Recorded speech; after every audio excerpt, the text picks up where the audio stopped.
नमस्कार साथियों, आपका YouTube चैनल पर स्वागत है। यदि आप हमारे YouTube चैनल पर नए हैं तो चैनल को सबसे पहले सब्सक्राइब करें और बेल आइकन को प्रेस करें ताकि न्यू वीडियोज़ का नोटिफिकेशन आप तक पहुंच सके। साथियों, ज़िंदगी मिलती है सभी को वक्त बदलने के लिए, वक्त दोबारा नहीं मिलता ज़िंदगी बदलने के लिए। इसी नोट के साथ मैं आपके सामने लेके आया हूँ बहुत ही बेहतरीन टॉपिक आनंदम। आनंदम जो कि एक नई पहल है आयुक्तालय कॉलेज शिक्षा राजस्थान जयपुर के द्वारा, जो कि इसी सत्र 2020-21 से विश्वविद्यालय और कॉलेज स्तर पर अनिवार्य विषय के रूप में शुरू किया गया है। यह स्नातक पाठ प्रथम और स्नातकोत्तर पूर्वार्ध के विद्यार्थियों के लिए एक नया विषय आनंदम के रूप में लागू किया गया है, जिसका मुख्य उद्देश्य लेने के बजाय देने की सुख की अनुभूति है। इस विषय को अनिवार्य विषय के रूप में लागू किया गया है और इसके प्राप्तांक विद्यार्थियों के कुल प्राप्तांक में जोड़े जाएंगे। इस कार्यक्रम के द्वारा विद्यार्थियों में श्रेष्ठ कार्य को बढ़ावा देना और हैप्पीनेस को बढ़ावा देना है।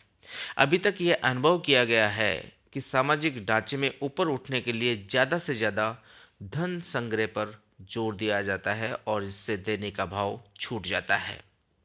वास्तव में जितना आनंद देने या त्याग में होता है उतना आनंद लेने में नहीं होता है। आज की इस गलाकाट प्रतिस्पर्धा, जिसमें किसी भी तरीके से अव्वल रहना यानी कि विन एंड कंपटीशन जीवन का मुख्य ध्येय बन चुका है। ऐसे में कम उम्र में ही चिड़चिड़ापन, अवसाद, चिंता, आत्महत्याएं जैसी विकृतियां पैदा हो रही हैं।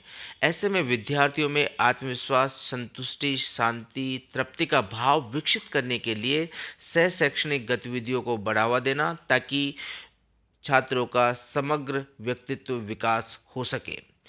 महाविद्यालय के छात्र छात्राओं के द्वारा प्रतिदिन किए गए कार्यों को देखरेख करने के लिए और उनका मार्गदर्शन करने के लिए रोज यानी कि प्रतिदिन 30 मिनट की एक क्लास लगाई जाएगी। तो मैंने आपको कहा कि आनंदम एक ऐसी एक्सरसाइज है, this is an exercise of trusteeship, जिसमें दूसरे के ऊपर, अपने साथी के ऊपर विश्वास करना है और इसकी शुरुआत मैं नहीं आपसे होती है और आपका मतलब द जॉय ऑफ गिविंग है, साझा करने की खुशी है, खुशी को साझा करना है, दूसरे को हेल्प करने से लेकर के है। इस आज के लेक्चर में मैंने आनंदम को 8 भागों में विभाजित किया है, जिसमें पहला भाग उद्देश्य, कैटेगरी, सिलेबस, फी, विद्यार्थियों की गतिविधियां, महाविद्यालय विश्वविद्यालय स्तर पर स्टाफ के सदस्यों के द्वारा की जाने वाली गतिविधियां, आनंदम दिवस और आनंदम की मूल्यांकन पद्धति। इस तरीके से मैंने इसको 8 भागों में विभाजित किया है। तो सबसे पहले हम चर्चा करते हैं आनंदम के उद्देश्य के ऊपर। तो आनंदम का उद्देश्य छात्रों में सामाजिक सौहार्द, प्रसन्नता, सकारात्मकता के संस्कार को पुनः स्थापित करना है, विद्यार्थियों में नेतृत्व के गुण को विकसित करना है और एक स्वस्थ एवं प्रसन्न मानसिकता युक्त समाज का निर्माण करना है। आनंदम का उद्देश्य विद्यार्थियों को समाज से संवाद करने, समाज की समस्याओं को समझने सुलझाने के लिए उन्हें प्रोत्साहित करना है, छात्रों को संवेदनशील बनाना और उन्हें समाज को वापस देने की खुशी साझा करने के गुण को विकसित करना है। यानी कि विद्यार्थियों को अपनी संवेदनशीलता और रचनात्मकता प्रकट करने का अवसर देना या प्लेटफॉर्म प्रोवाइड कराना ही आनंदम का मुख्य उद्देश्य है। तो जैसा मैंने आपको पहले ही कहा था कि आनंदम यानी कि जॉय ऑफ गिविंग है, देने का सुख के बारे में हम चर्चा करेंगे। तो जो देने की खुशी है वो आनंदम में किस तरीके से कि आप किसी को डोनेशन कर सकते हैं, ज़रूरतमंद व्यक्ति को भोजन, दवा, खाना, कपड़ा आदि दे सकते हैं और उसके बाद में विद्यार्थियों में इस तरीके की एक फीलिंग को डेवलप करना है कि I am a responsible citizen. अगर एक बार विद्यार्थियों के मन में इस बात का भाव आ गया है कि वो एक रेस्पॉन्सिबल सिटीजन है तो वो एक बेहतर समाज और देश का निर्माण करेंगे।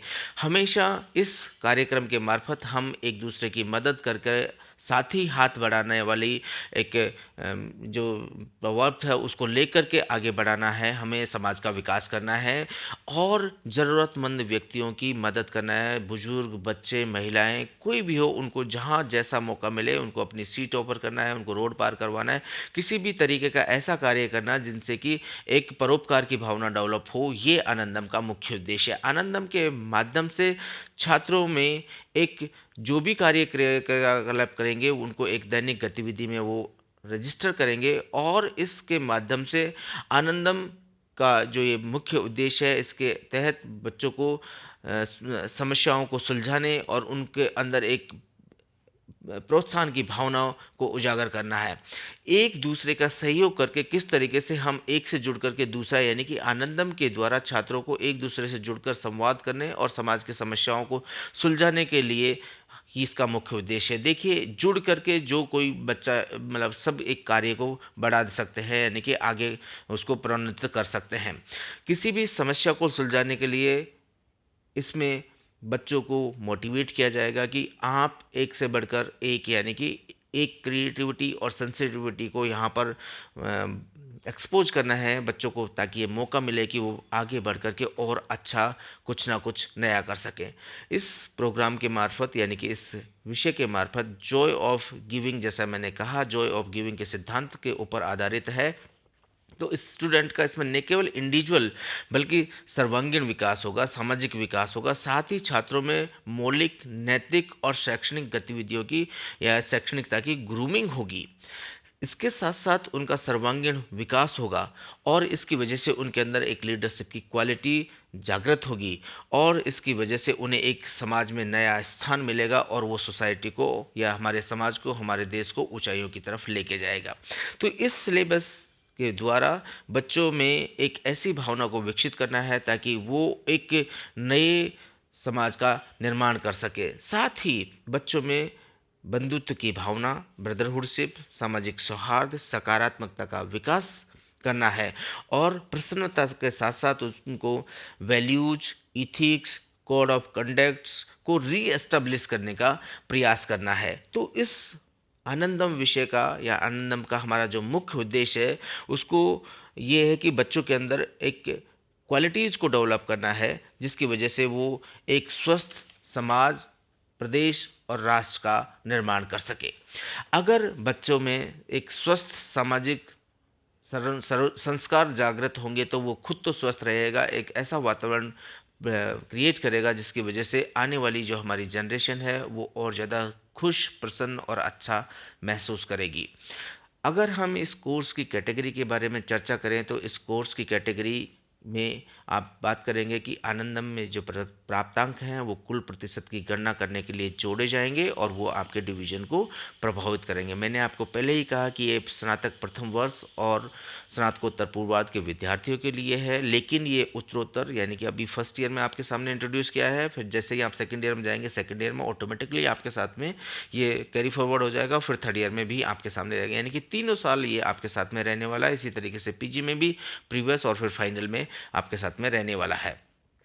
इसके अंदर छात्रों के द्वारा व्यक्तिगत और सामूहिक स्तर पर किए गए अच्छे कार्यों का लेखा जोखा होगा। ये कुल मिलाकर के 100 अंक का होगा और ये आपके डिवीजन को प्रभावित करेगा। ध्यान रहे, इसमें किसी भी तरीके की कोई लिखित परीक्षा नहीं होगी।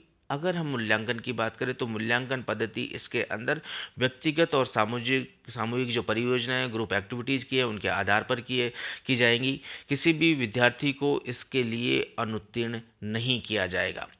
विद्यार्थियों को मैंने जैसा कहा अनुत्तीर्ण तो किया नहीं जाएगा। इसके साथ साथ ही इस कार्यक्रम के लिए, इसके लिए, इस विषय के लिए क्लास 30 से मिनट की होगी और इस 30 मिनट के अंदर उनको आनंदम के बारे में जानकारी दी जाएगी।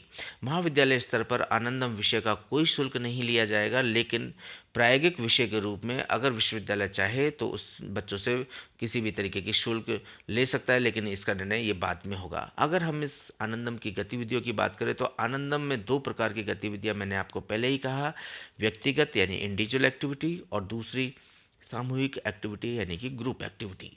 व्यक्तिगत गतिविधियों के अंदर मैंने आपको कहा जैसा कि प्रतिदिन जो समाज हित, किसी ज़रूरतमंद व्यक्ति के लिए कुछ अच्छा कार्य करना और अच्छे कार्य किए गए कार्यों को दैनिक डायरी में रिकॉर्ड करना, शामिल होगा। डायरी को समूह प्रोजेक्ट के साथ साथ मेंटर के पास जमा करवाना होगा और ये स्नातक प्रथम वर्ष के विद्यार्थियों के लिए अनिवार्य होगा। तो व्यक्तिगत कार्यों में या व्यक्तिगत एक्टिविटीज़ होगी, उनमें किन किन कार्यों को हम शामिल करेंगे, तो सबसे पहला जो कार्य है वो ये है कि सेव द इलेक्ट्रिसिटी। ये कहीं पर भी हो सकता है, public place, school, college, office, public places, कहीं पर भी हो सकता है। तो आपको इलेक्ट्रिसिटी स्विचेस को अपने लेवल पर बंद करना है ताकि इलेक्ट्रिसिटी का वेस्ट कम से कम हो सके। दूसरा है कि रनिंग टैप्स को बंद करना। वही जितने भी सार्वजनिक स्थान है वहाँ पर अगर आपको कोई रनिंग टैप दिख जाता है तो आपको उसको बंद करना है ताकि पानी का वेस्टेज कम हो सके। Stop burning plastic, it kills. देखिए, जो बर्निंग प्लास्टिक्स है, गार्बेज है, अगर इसको जलाया जाता है तो जो कमज़ोर, बीमार, वृद्ध और दमा के पेशेंट हैं उनके लिए बेहद ये हानिकारक है, वो उनको मार भी सकता है। इसलिए इसको ये कोशिश करनी है कि इसको प्रमोट करें कि कम से कम इसको नहीं जलाएं। हमेशा जब भी आपको मौका लगे तो ज़रूरतमंद, बुजुर्ग, महिलाएं और बच्चों को अपनी सीट ऑफ़र करें और उनको हमेशा रिस्पेक्ट के साथ में उनसे बात करें। एनिमल्स के साथ में कभी भी अब्यूज़ नहीं करें, उनके साथ में हो रहे अत्याचारों को रोकें, क्योंकि अगर आपने एक बार बच्चे को अत्याचार करने से शुरुआत में रोक दिया है तो वो आगे चल कर के किसी भी तरीके की ऐसी एक्टिविटीज़ में शामिल नहीं होगा जो कि क्रिमिनल एक्टिविटीज़ हैं। ध्यान रहे, शुरुआत छोटे से होती है और वो आगे बढ़ कर के और विकराल रूप लेते हुए चली जाती है। तो हमें कोशिश ये करनी है कि कम से कम एनिमल अब्यूज होने देना है या उसको रोकना है। Save wastage of paper. हमें कागज़ का दुरुपयोग रोकना है, कागज़ को दोनों तरफ से यूज करना है और अगर हम कागज़ का सही सदुपयोग करेंगे तो निश्चित रूप से ट्रीज़ का कटिंग है वो कम होगी। ट्रीज़ की कटिंग कम होगी तो पर्यावरण विकसित होगा। हमें कोशिश ये करनी चाहिए कि हमेशा नीडी, ज़रूरतमंद, रिश्तेदार, दोस्त के यहाँ पर जा कर के उनसे बातचीत करनी चाहिए, उनके हालचाल पूछने चाहिए, उनके समाचार पूछने चाहिए, उनसे मजाक के रूप में उनसे एक ऐसी खुशीपूर्ण इस मुद्दे पर बात करें जिनसे कि उनको ज़्यादा खुशी मिले।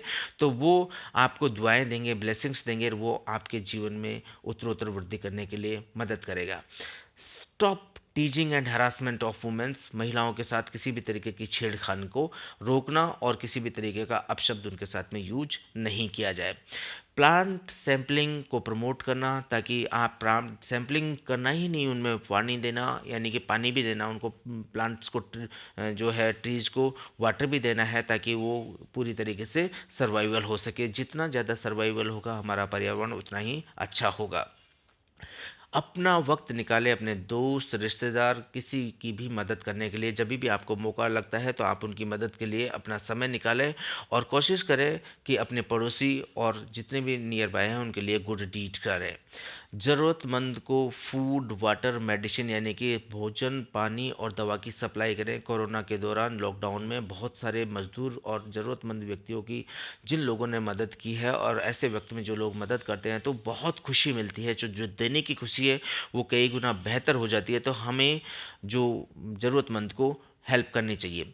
ध्यान रहे, हमें कोशिश ये करनी चाहिए कि जो भी व्यक्ति गलत कार्य कर रहा है उसको एक बार टोकना ज़रूर है। यानी कि कोई व्यक्ति अगर रोड के ऊपर गार्बेज फेंक रहा है तो आप उसको बोलिए कि stop throwing the garbage, you are just, जो स्वच्छ भारत अभियान चल रहा है उसकी धज्जियां उड़ा रहे हैं। तो आप उसको टोकेंगे तो वो एक या दो बार जरूर फेंकेगा, लेकिन तीसरी बार उसको आत्मग्लानि होगी और नेक्स्ट टाइम फिर दोबारा से नहीं फेंकेगा। खुद तो फेंकेगा ही नहीं, दूसरों को भी उसको रोकने के लिए कहेगा।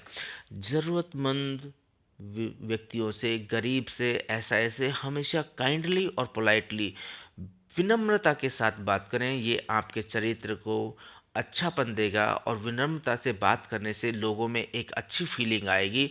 ये एक काइंडनेस की खासियत है। महिलाओं, बच्चों का सम्मान करें। आपके वर्किंग प्लेस पे कभी भी जो भी महिला बुजुर्ग हैं उनके साथ में अभद्र भाषा का प्रयोग नहीं करें। वुमेन्स की इज्जत करें।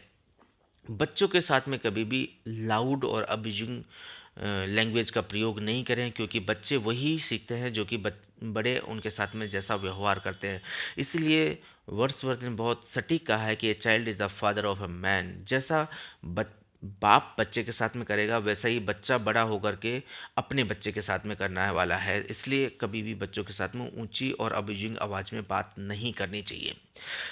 किसी भी व्यक्ति का खोया हुआ सामान हो सकता है, जैसे कि वॉलेट हो गया, किसी का डॉक्यूमेंट हो गया, किसी का कोई भी जो सामान है उसको अगर आप लौटाएंगे तो आपकी इंडिविजुअल एक्टिविटी और अपनी डायरी में दर्ज होगा। इसको आप दर्ज करिएगा, ये बहुत ही बेहतरीन कार्य है। अगर आप कहीं पर लाइन में हैं और आपका टर्न है तो लेकिन उसी दौरान कोई नीडी, बीमार और महिला और बुजुर्ग आता है तो आप अपनी क्यू उसको ऑफ़र करिएगा। अगर आपने एक बार क्यू ऑफ़र की तो दूसरे लोग भी आपको देखेंगे और फिर वो वैसा ही फॉलो करेंगे। तो इसलिए कोशिश ये करनी है कि हमको बेहतर से बेहतर लोगों को यानी कि मदद करने का एक प्रमोट करना है इसमें। कभी भी जब आप म्यूजिक सुने तो मेंटेन साइलेंस को मेंटेन करना है। अगर आपको कोई पार्टी करनी है तो उसको एक मॉडरेट वॉल्यूम पर आपको म्यूजिक को बजाना है, क्योंकि जो ये शोर प्रदूषण है ये छात्रों के लिए, बीमार व्यक्तियों के लिए दुखदाई हो सकता है, तो आप उसका विशेष ध्यान रखेंगे। ऐसा व्यक्ति जो कि आपको आपको बिल्कुल पसंद नहीं है, जिससे आप बिल्कुल पसंद नहीं करते हैं, उसको गिफ्ट दीजिए। यद्यपि हो सकता है कि आप उसको लाइक नहीं करते हो, आपको उसके साथ बात करना पसंद नहीं आता हो, लेकिन आप उसके साथ में एक पॉजिटिव तरीके से व्यवहार कीजिएगा और उस व्यक्ति के ऐसे एक उसको एक सरप्राइज़ दीजिएगा कि उसने कल्पना भी नहीं की होगी कि वो आपके बारे में ऐसा सोचता है। आप उसके लिए अच्छा करिए तो निश्चित रूप से उसका नज़रिया आपके प्रति बदलाव लेकर के आएगा। कभी भी कोई व्यक्ति, अगर कोई ज़रूरतमंद व्यक्ति ऐसा है जो कि कंप्यूटर पर बैठा हुआ है, उससे नेट एक्सेस करना नहीं आ रहा, मेल खोलना नहीं आ रहा है, ऑनलाइन प्रिंट निकालना नहीं आ रहा है, तो आप जा कर के आगे बढ़ कर के उसकी मदद कीजिए। अगर आप उसकी मदद करेंगे तो निश्चित रूप से उसको अच्छा लगेगा और ये जो एक्टिविटी है ये एक आपको प्रसन्नता देगी। इस तरीके से अगर नेक्स्ट हम बात करें तो सामूहिक गतिविधि है। सामूहिक गतिविधियों में मोर और लेस वही सारे टॉपिक्स आते हैं जो कि हमारे व्यक्तिगत गतिविधि में आए, लेकिन ये थोड़ा सा आपके ग्रुप एक्टिविटीज़ को बढ़ावा देगा। तो इसमें हमारे जो मेंटर होंगे, हमारे जो संकाय सदस्य होंगे, वो 8 से 10 विद्यार्थियों के ग्रुप तैयार करेंगे। एक मेंटर के पास 5 ग्रुप होंगे। इसके तहत इसमें एक सेमेस्टर, जैसे मैंने कहा कि ग्रुप एक्टिविटी को लास्ट के वार्षिक पद्धति में अंत में एक अपना प्रोजेक्ट सबमिट करना होता है, जबकि सेमेस्टर सिस्टम में आपको 2 बार प्रोजेक्ट को सबमिट करना होगा। तो इसमें जो गतिविधियां शामिल करनी होती हैं उसमें यह है कि सबसे पहले आप सेव इलेक्ट्रिसिटी, सेव वाटर की इस तरीके के एक कोई कैंपेन ऑर्गेनाइज करें, रैली ऑर्गेनाइज करें, जिसकी वजह से एक आम जन में मैसेज पहुंचे और वो उनके प्रति जागरूक हो सके। गार्बेज डिस्पोजल को लेकर के हो सकता है, वेस्ट डिस्पोजल को लेकर के हो सकता है। इस तरीके के एक आप लोगों में जानकारी के लिए एक शिविर का आयोजन कर सकते हैं कि किस तरीके से वेस्ट का डिस्पोजल किया जाए। घायल परिंदे और जानवरों की मदद करनी चाहिए और उस तरीके का मैसेज देना चाहिए ताकि मानवता का एक आप मैसेज दे सके कि जो असहाय हैं, जो जानवर हैं, उनकी आप मदद कर सकें। और rectify water, electricity, waste, road, pollution issues को लेकर के आप एक कैंपेनिंग कर सकते हैं, लोगों में जागृति पैदा कर सकते हैं, लोगों को एक मैसेज दे सकते हैं, जिसकी वजह से कि ये सारी आपकी सामूहिक गतिविधियों में शामिल होंगी।